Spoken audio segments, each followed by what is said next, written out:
Hi friends, শেয়ারবাজার রহস্য চ্যানেলে আপনাদের স্বাগত।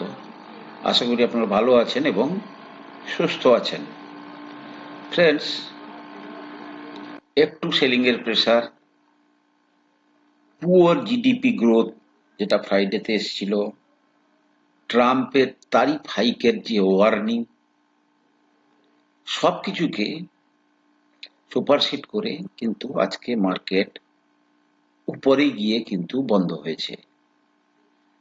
আমি এর আগেও আপনাদেরকে বলেছি যে অ্যামেচার স্টার্ট দ্য মার্কেট, মানে এটা একটা মার্কেটের কথা আছে। Amateur start the market, professional ends the market. নিফটির আজকে যে 24,276 উপরের ক্লোজিং, 145 পয়েন্ট উপরে, এটা কিন্তু অত্যন্ত তাৎপর্যপূর্ণ। ব্যাংক নিফটি 52,109, 53 পয়েন্ট উপরে ক্লোজিং দিয়েছে। ব্যাংক নিফটিতে কিন্তু এখনো পর্যন্ত একটা 800 পয়েন্টের ফল হয়ে যদি উপরে আসতো তাহলে ভালো হতো, কারণ কি একটা গ্যাপ আছে, সেটাই কেবলমাত্র ওরই। ডিআইআই আজকে 3,589 কোটি টাকার বাইং করেছে, এফআইআই মাত্র 238 কোটি টাকার সেলিং করেছে। যদি আজকে আপনাদেরকে নিফটির আমি চার্টটা দেখাই, ফ্রেন্ডস দেখুন, তিনটে চার্ট দেখুন, তিনটে টাইম ফ্রেমে। যদি তিনটে টাইম ফ্রেমে আপনারা চার্টটা দেখেন তাহলে কি দেখতে পাচ্ছেন?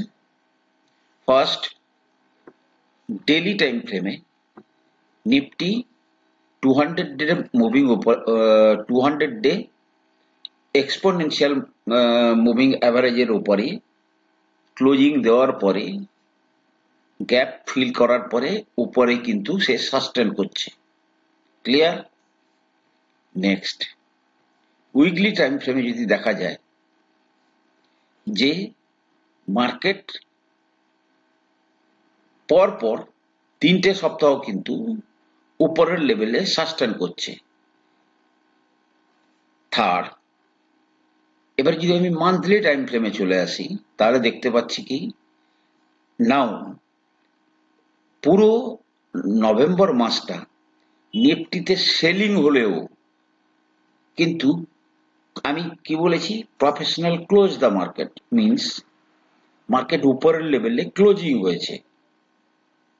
ঠিক আছে, অর্থাৎ পুরো যে তার পুরো মাসের যে সেলিং, সেই সেলিং এর অধিকাংশটাই কিন্তু সে রিকভার করে নিয়েছে।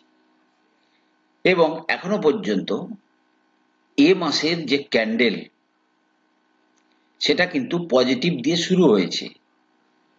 ক্লিয়ার? মার্কেট বোকা বানাতে পারে, কিন্তু যেভাবে মার্কেটের ফরমেশন হচ্ছে তাতে কিন্তু মানে উপরে যাওয়ার প্রবাবিলিটি বেশি হাই।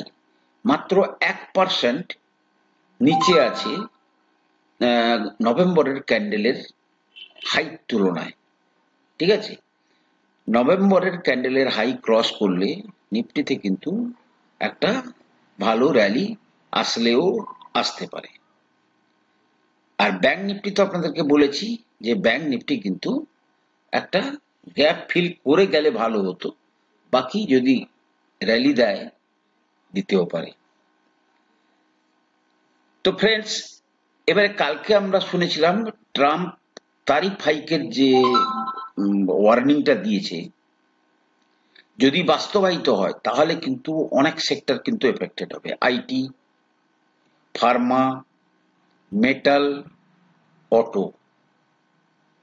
ঠিক আছে, তো মার্কেটে যখন আপনারা পজিশন নিচ্ছেন, বাইং করছেন, টাইম টু টাইম কিন্তু যখন আপনারা 15-20% প্রফিট পাচ্ছেন, অল্প বিস্তর প্রফিট বুক করে রাখতে পারেন। ঠিক আছে, তাতে কি হবে, আপনাদের পোর্টফোলিওটা অনেক বেশি হেলদি হবে। গতকাল অটো কোম্পানিগুলোর কিন্তু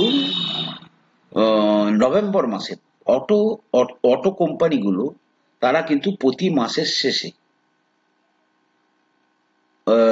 মানে নভেম্বর মাসের যে অটো সেলস, সেটা কিন্তু ডিসেম্বরের প্রথমে রিলিজ করে।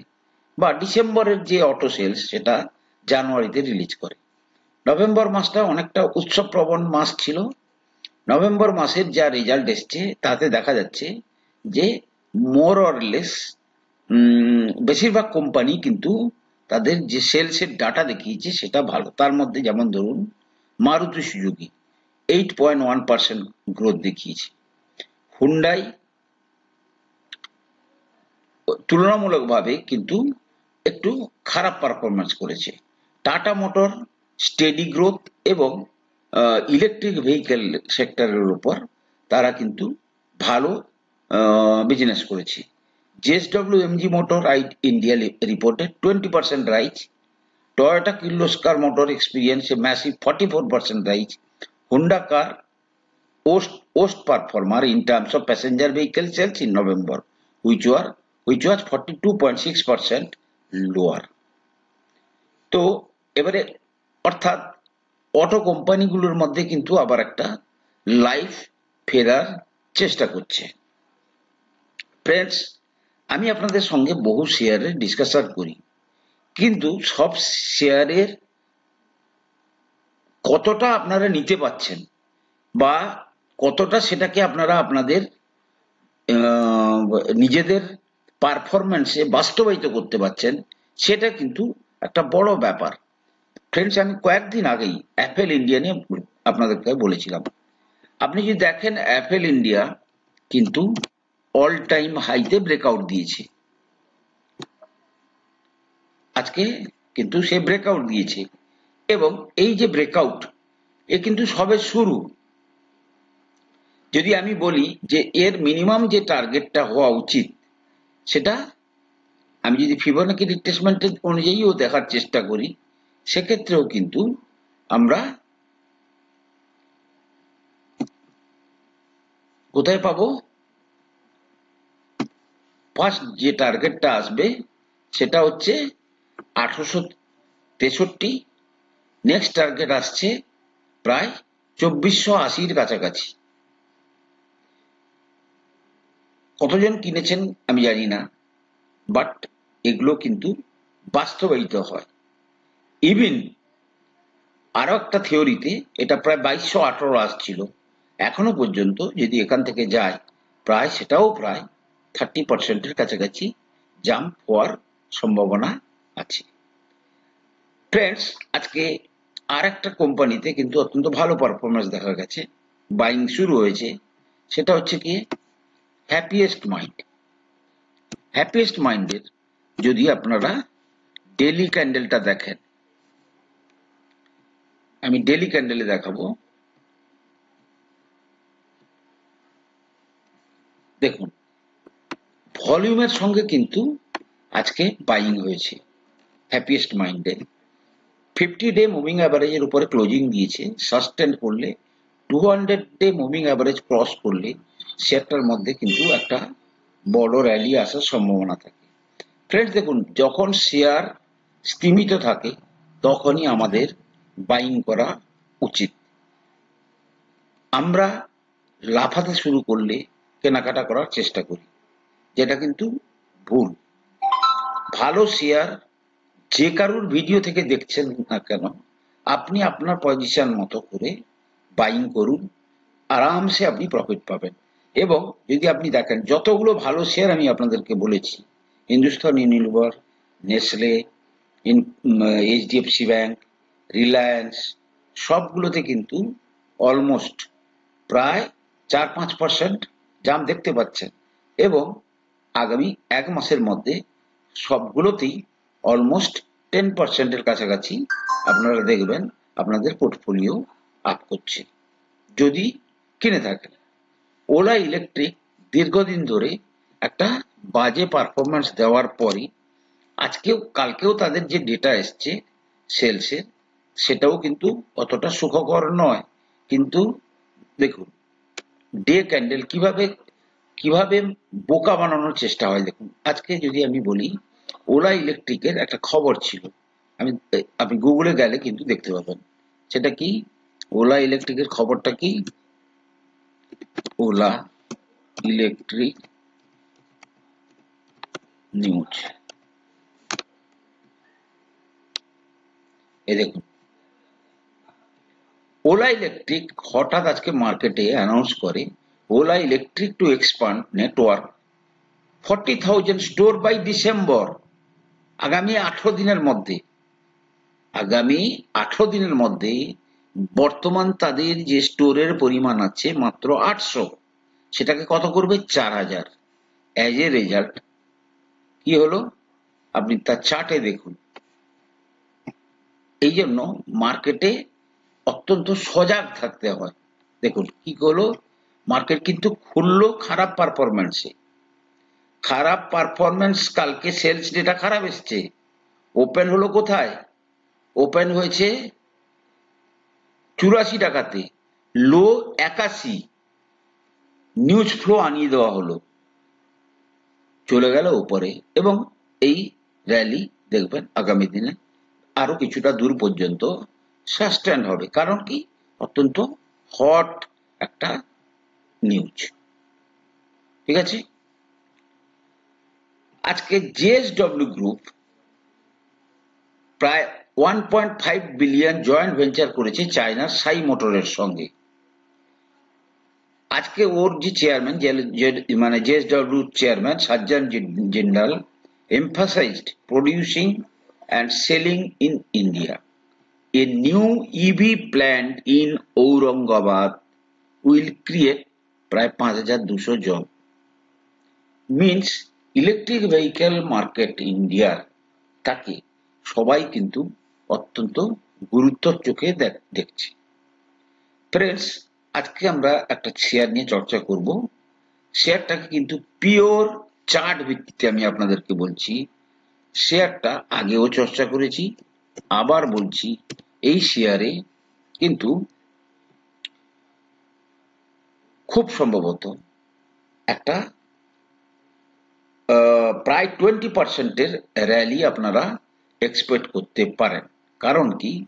এর যে এই যে ডব্লিউ প্যাটার্নটা তৈরি হচ্ছে, এই যে ডব্লিউটা তৈরি হচ্ছে, এই ডব্লিউ প্যাটার্নটা বাস্তবায়িত হওয়ার সম্ভাবনা প্রবল। 200 ডে মুভিং অ্যাভারেজকে ভেঙেছিল কিন্তু সাস্টেন করেনি, ওপরে এসছে। 50 ডে মুভিং অ্যাভারেজের নিচে আছে। খুব তাড়াতাড়ি 50 ডে মুভিং অ্যাভারেজের উপরে চলে গেলে, যদি ওভারঅল মার্কেট ঠিক হয়, এই শেয়ারও কিন্তু আগামী দিনে আপনাদেরকে অত্যন্ত ভালো একটা আপমুভ দিতে পারে। আমরা কিন্তু এই যে মানে জাস্ট ডায়াল এটা চর্চা এই কারণে করেছিলাম, কারণ কি? এর রেজাল্ট ভালো এসেছিল গত কোয়ার্টারে, এর রেজাল্ট ভালো এসেছিল। সুতরাং সেই ফলো আপটা করে শর্ট টার্ম গেন যদি কেউ নিতে চান, দেন দেখুন গত কোয়ার্টারে 285 কোটি টাকার সেলস ছিল, তার আগের সেপ্টেম্বরে 261 কোটি টাকার সেলস ছিল, জুন কোয়ার্টারে 281 কোটি টাকার সেলস। মিনস সেপ্টেম্বর 2023 এবং জুন 2024-এর তুলনায় দুটো ক্ষেত্রে কিন্তু সেলস বেটার ছিল। অন্যদিকে যদি প্রফিট দেখেন, সেপ্টেম্বর 2023-এ 72 কোটির প্রফিট 154 কোটি হয়ে গেছিল, জুন কোয়ার্টারের 141 কোটি টাকার প্রফিট 154 হয়েছিল। দুটো ফ্রন্টে কিন্তু প্রফিট বেটার এসছে, এবং এই প্রফিট যে বেটার এসছে মিনস এই প্রফিট বেটার আসার সিকোয়েন্সটা কিন্তু মেনটেন হওয়ার সম্ভাবনা প্রবল। তাছাড়াও শেয়ারটা কিন্তু এবারে যদি দেখেন রেকর্ড পরিমাণ প্রফিট দিতে চলেছে ইয়ারলি ভিত্তিতে। হোয়ারএজ চার্ট মানে যদি শেয়ারটাকে দেখেন, শেয়ারটা কিন্তু এখনো পর্যন্ত কিন্তু অনেক দিনের লোতে আছে। মিনস যদি আপনি দেখেন তাহলে মান্থ অন মান্থ ভিত্তিতে, তাহলে দেখেন যে এখনো পর্যন্ত সে কিন্তু 21-এর লেভেলের কাছাকাছি আছে। এই শেয়ার বড় মুভমেন্ট দিলেও আমি অবাক হব না। সুতরাং শেয়ারটাকে আপনারা কিন্তু মাথায় রাখতে পারেন। ফ্রেন্ডস, আমি কোনো সেবি রেজিস্টার্ড অ্যানালিস্ট নই। কোনো শেয়ারে কেনা বা বিক্রির আগে আপনারা কিন্তু আপনাদের ফাইন্যান্সিয়াল অ্যাডভাইসারের পরামর্শ নিয়েই কিন্তু শেয়ারে কেনা বা বিক্রির সিদ্ধান্ত নেবেন। ভালো থাকুন, সুস্থ থাকুন, কথা হবে পরের।